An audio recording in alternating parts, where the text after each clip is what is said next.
Kevin, you noted a couple weeks ago that you weren't going to pitch Jagor. What advice, though, did you give him in this process with your tapping into your NBA connections? Yeah, first of all, I just told him whatever his decision was, we were going to be fully behind him. These types of decisions are so personal, for every guy. So I just shared with them, my experience with guys coming into the league and things that are challenges. I think just as a rookie in general, but also just going through the draft process, I think it's a lot more grueling than people understand with how much mental energy goes into going through all the interviews and the workouts and this and that. So just trying to give them, my experience being on that side of it and try to just give him a little a head start as he kind of goes into the process.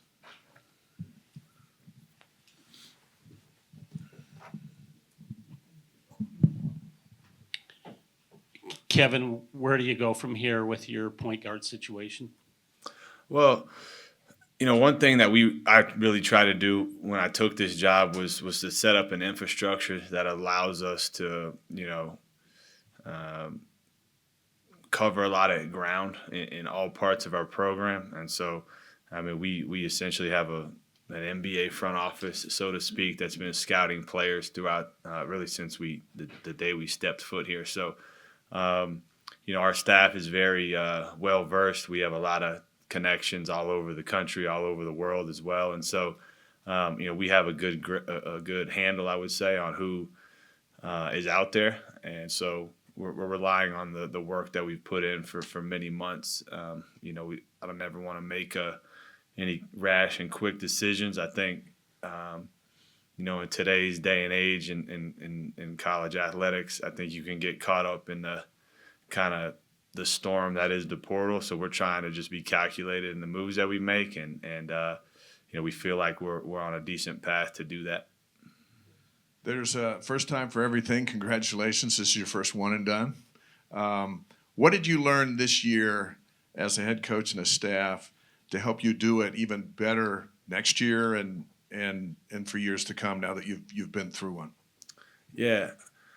I don't know if I would equate it just to the one and done portion of it, but I think for me, it's just learning the college game relative to where I came from. I think that's where we started to hit strides throughout the year was helping guys like Jagor, through the way we attack practice and through the way we attack, our preparation and things that we're emphasizing based on, what we were seeing in the games and how it's officiated and all the things that I probably talked about a lot throughout the course of the year. But, that I think gives us a bit of a head start, going into now and into next season. Just having that understanding of the things that we emphasize, the ones that really help move the needle for us. We kind of I have a better understanding of what those things need to be as we guide it to next season. Coach, how do you see Jagor's game currently and how you see it progressing? How does that translate into the NBA right now? Yeah, the NBA, it's different in so many areas. I think the things that, well, let me back up. What translates is his feel for the game and his passing. That's what's going to translate right away. And he didn't shoot a great percentage, but he's a good shooter, and he'll be able to get even higher quality looks in the NBA because you got superstars that you're playing next to that are going to generate wide open shots for you that he'll be able to knock down at a high clip. I definitely believe in that. Now, in terms of what translates, that we talked about the passing. The spacing and the size of the lane, the defensive 3 seconds, and it's a lot less handsy in the NBA. Like, you can't just put your hands on guys when you try to dribble. Like, I was crying all year. I was like, this is not basketball. You can't dribble and have a guy just shoving you with 2 hands the whole time. So, that stuff combined with his instincts and passing will really help him. It was funny. We practiced this year at the 2 different NBA practice facilities, one in Orlando and one in Phoenix.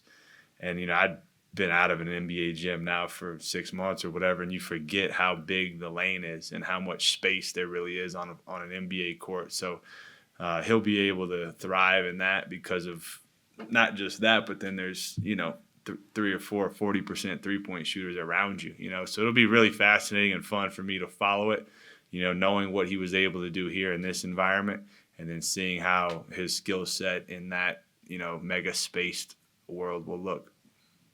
Any other questions? Mitch? Kevin, what does it do for your program to start to build up a pipeline of guys getting to the NBA and living out that dream and showing that BYU can be a place to get to the league? Yeah, I think it's it's validation in a lot of ways. There was a thing that went. Few folks sent it to me about my rant about it not being hypothetical. We feel like we offer an environment that can really help young men get to the NBA. Jagor is the first. Richie will probably be a close second in terms of guys we had this year, and I think there's other guys on our team this year that have a chance as well. And then as we build for future years, we'll have a track record that we'll be able to speak on that I think will be really attractive for players. We've felt it even this year so far in this portal cycle where just being at the Final Four, I got a lot of commentary from different people about our style of play and how much people enjoyed it. I think guys see that, because of that style of play, you can really, showcase what you can do. And then on our end, we feel like it's allows us to win ball games as well. So we're hoping to continue to have those worlds come together. Are you sure you're not talking Russian? Okay. So you was talking about like the 3-second zone and about the difference in NBA. So what do you think Egor needs to do? What to focus on in order to achieve like maximum success in NBA? Which skills he should be focused on the most? Yeah, I mean he's got to continue. He did a great job of being diligent in the weight room, getting stronger. I mean that's probably going to be the biggest thing for him. Just continue to build up his body so that when he does drive to the basket, he doesn't get knocked off his base, and he's got great balance, which is an area I thought he improved on quite a bit as the season progressed, which I think is why he played better later in the year. I would say that's probably the number one thing. And then he's got to continue to, like I said, I believe in him as a shooter, particularly from three. He's got to continue to, work on his mechanics from that standpoint. And then the last piece is, and this goes for any young player, rookies in the NBA they get picked on defense. No, bring him up here. Let's see if he can guard me. So he'll have his hands full, guarding some of the best players in the world, and that's a big area of growth, not just for Jagor, but for any young player going into the NBA. Thank you. Coach, this chapter moving forward with AJ coming in, at the Final Four, how many AJ questions were you asked? And I know he'll be in school here later this month, and so it's really the transition from Jagor to AJ and the hype that comes with it.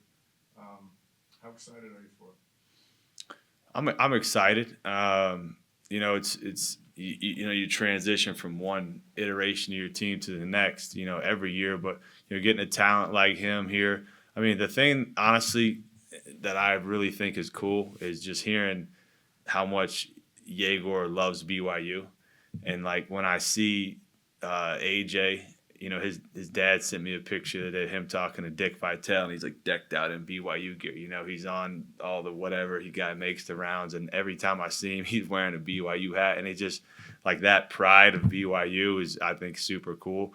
And then in terms of the basketball piece, I mean, he's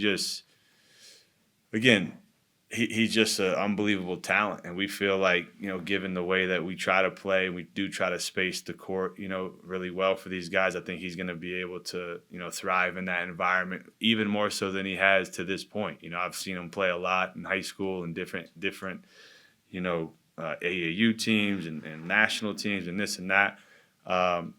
We feel like he's really going to be able to thrive and take his game even to another level in our style of play. And I think that for me is where I get the most excited. And like I said before, we're being really calculated about how we put this team together.